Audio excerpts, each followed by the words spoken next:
ಆಶ್ ನಿಂಗೆ ಏನು ಮಾಡಿಕೊಡ್ಲಿ? ಏನು ಬೇಕಾ? ಏನದ? ಜಾಮೂನ್. ಜಾಮೂನ್ ಬೇಕು ನಿಂಗೆ? ಎಷ್ಟು ತಿಂತಿ? ಎರಡಷ್ಟ ಸಾಕಾ? ಎಷ್ಟು ಬೇಕು ಜಾಮೂನು? ಮಾಡಮ್ಮ ನಡಿ.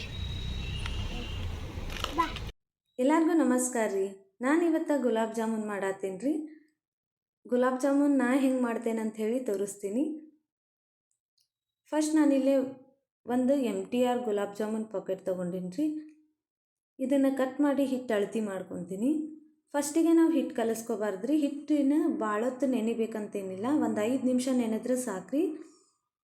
ಪಾಕ ಮಾಡ್ಬೇಕಂಥೇಳಿ ನಾನು ಫಸ್ಟ್ ಹಿಟ್ಟು ಅಳತಿ ಮಾಡ್ಕೊಳತ್ತೀನಿ. ಇಲ್ಲಿ 1 ಕಪ್ ಆಗುವಷ್ಟು ಈ ಗುಲಾಬ್ ಜಾಮೂನ್ ಹಿಟ್ಟು ಐತ್ರಿ. ಇದಕ್ಕೆ ನಾವು 1.5 ಕಪ್ ಅಷ್ಟು ಸಕ್ಕರೆ ಹಾಕೋಬೇಕ್ರಿ. ನಿಮಗೆ ಸಕ್ಕರೆ ಕಡಿಮೆ ಬೇಕಂದ್ರೆ 1 ಕಪ್ ಅಷ್ಟೇ ಹಾಕೋಬೋದ್ರಿ. 1.5 ಕಪ್ ಸಕ್ಕರೆಗೆ 1.5 ಕಪ್ ಅಷ್ಟು ನೀರು ಹಾಕೋಬೇಕ್ರಿ. ಹಾಕ್ಕೊಂಡು ಗ್ಯಾಸ್ ಜೋರಾಗೆ ಇಟ್ಕೊಂಡು ಫಸ್ಟ್ ಸಕ್ಕರೆ ಕರಗಿಸ್ಕೋಬೇಕ್ರಿ. ಸಕ್ಕರೆ ಕರಗಿದ ಮೇಲೆ ಇದನ್ನು ಮೀಡಿಯಮ್ ಫ್ಲೇಮ್ ಇಟ್ಕೊಂಡು ಪಾಕ ಮಾಡ್ಕೋಬೇಕ್ರಿ.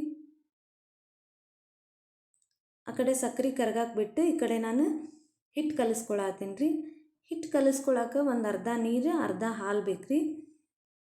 ಅದು ಉಗುರು ಬೆಚ್ಚಗೆ ಇರಬೇಕು. ಅದನ್ನು ನಾವು ಸ್ವಲ್ಪ ಹಾಕ್ಕೊಂಡು ಈ ಹಿಟ್ಟನ್ನು ಕಲಿಸ್ಕೋಬೇಕು. ಒಮ್ಮೆ ಹಾಕಿದ್ರೆ ಮತ್ತು ಅಳಕಾಗ್ಬಿಡ್ತೈತಿ. ಅದಕ್ಕೆ ನೋಡಿಕೊಂಡು ನಾವು ಸ್ವಲ್ಪ ಹಾಕ್ಕೊಂಡು ಹಿಟ್ಟು ಕಲಿಸ್ಕೋಬೇಕ್ರಿ. ಯಾವ ಥರ ಹಿಟ್ಟು ಇರ್ಬೇಕಂದ್ರೆ ಈ ಕಡೆ ಸಾಫ್ಟಾಗಿ ಚಪಾತಿ ಹಿಟ್ಟಿನಕ್ಕಿಂತ ಸ್ವಲ್ಪ ಸಾಫ್ಟಾಗಿ ಇದ್ದರೆ ಸಾಕ್ರಿ.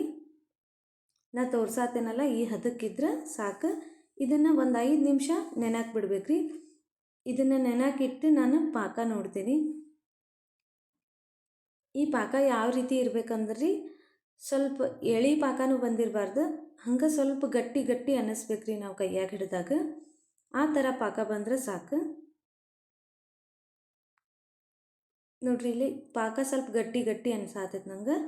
ಈಗ ಪಾಕ ರೆಡಿ ಆಯ್ತು. ಲಾಸ್ಟಿಗೆ ಇದಕ್ಕೆ ಏಲಕ್ಕಿ ಪುಡಿ ಹಾಕಿ ಒಂದು ಸಲ ಮಿಕ್ಸ್ ಮಾಡಿ ಇದನ್ನು ತೆಗೆದಿಟ್ಟು ಎಣ್ಣೆ ಕಾಯಕ್ಕಿಟ್ಟೆ ರೀ. ಎಣ್ಣೆ ಕಾಯಕ್ಕಿಟ್ಟ ಮೇಲೆ ಒಂದು 5 ನಿಮಿಷ ಆಗಿತ್ತು ಹಿಟ್ಟು ನೆನೆದು. ಅಷ್ಟೇ ನೆನೆಸ್ಕೊರಿ, ಜಾಸ್ತಿ ಏನು ನೆನೆಸೋದು ಬೇಡ. 5 ನಿಮಿಷ ಆದಮೇಲೆ ನಾನು ಇವನ್ನ ಉಂಡೆ ಮಾಡ್ಕೊಳತ್ತೀನಿ ರೀ. ಕೈಗೆ ಸ್ವಲ್ಪ ತುಪ್ಪ ಹಚ್ಕೊಂಡು ಉಂಡೆ ಮಾಡ್ಕೊರಿ, ಇಲ್ಲ ಎಣ್ಣೆನೂ ಹಚ್ಕೋಬೋದು. ಸ್ವಲ್ಪ ಕ್ರ್ಯಾಕ್ ಬಿಡ್ಲಾರ್ದಂಗೆ ನಾವು ಈ ಉಂಡಿನ ಮಾಡ್ಕೊಂಡು ಇಟ್ಕೋಬೇಕ್ರಿ. ನಾನು ಎಲ್ಲನೂ ಒಮ್ಮೆ ಉಂಡೆ ಮಾಡಿ ಇಟ್ಕೊಂಡಿದ್ದೆ. ಒಂದೇ ಪಾಕೆಟ್ ಮಾಡಿದ್ದೆ ಅಲ್ಲ, ಸ್ವಲ್ಪ ಆಗಿದ್ದು ರೀ. ಅದಕ್ಕೆ ಒಂದೇ ಸಲ ಕರೆದು ತೊಗೊಂಡ್ಬಿಟ್ಟೆ ನಾನು. ಒಂದೊಂದಾಗಿ ಎಣ್ಣೆ ಒಳಗೆ ಬಿಟ್ಕೋಬೇಕ್ರಿ.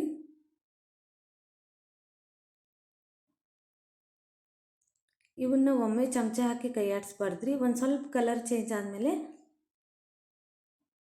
ಚಮಚ ಹಾಕಿ ಕೈ ಆಡಿಸ್ಕೋಬೇಕು, ಇಲ್ಲಾಂದ್ರೆ ಎಲ್ಲ ಜಾಮೂನು ಒಡೆದು ಹೋಗ್ಬಿಡ್ತಾವ್ರಿ. ಅದಕ್ಕೆ ಸ್ವಲ್ಪ ಎಣ್ಣೆ ಒಳಗೆ ಬಂದಮೇಲೆ ಚಮಚ ಹಾಕಿ ಕೈ ಆಡಿಸ್ಕೊಂಡು ಈ ಥರ ಕಲರ್ ಬರೋ ಮಟ ನಾವು ಕರೆದು ತೊಗೊಂಡ್ರೆ ಸಾಕ್ರಿ.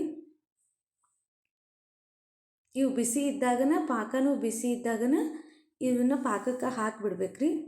ಹಾಕಿ ಒಂದು ಸಲ ಈ ಥರ ಮಿಕ್ಸ್ ಮಾಡಿ ಒಂದು 15ರಿಂದ 20 ನಿಮಿಷ ಬಿಟ್ಟರೆ ಪಾಕ ಎಲ್ಲ ಹೀರ್ಕೊಂಡ್ಬಿಟ್ಟಿರ್ತೈತ್ರಿ. ಇಲ್ಲ 1 ಡೇ ಬಿಟ್ಟರು ಇನ್ನೂ ಜಾಸ್ತಿ ಪಾಕ ಹೀರ್ಕೊಂಡು ಮಸ್ತ್ ಆಗ್ತಾವ್ರಿ. ನಾನಿಲ್ಲಿ 20 ನಿಮಿಷ ಆದಮೇಲೆ ತೋರ್ಸಾತೀನಿ ನಿಮಗೆ. ಒಳಗೆ ಫುಲ್ ಜ್ಯೂಸಿಯಾಗಿ ಭಾರಿ ಮಸ್ತಾಗಿದ್ವು ಜಾಮೂನು. ಈ ಜಾಮೂನ್ ರೆಸಿಪಿ ನಿಮಗೆ ಇಷ್ಟ ಆಗತ್ತಂತ ಅನ್ಕೊತೀನಿ ರೀ. ಇಷ್ಟ ಆಗಿತ್ತಂದ್ರೆ ನಿಮ್ಗೆ ಈ ವಿಡಿಯೋ ಹೆಂಗೆ ಅನ್ನಿಸ್ತಂತ ಹೇಳಿ ಕಮೆಂಟ್ ಮಾಡಿ ತಿಳಿಸ್ರಿ.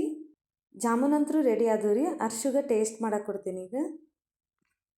ಅರ್ಶು, ಜಾಮೂನ್ ರೆಡಿ. ಆ ಕೈಲೆ ತಿನ್ನೋ, ಬಲ್ಗೈಲೆ. ಹಾಂ ಆಚೆ ಕಡೆ ಕೈಲಪ್ಪು.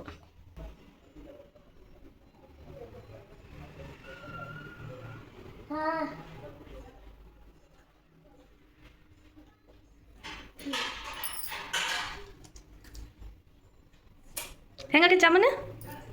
ಮಸ್ತ್ ಆಗೈತಿ.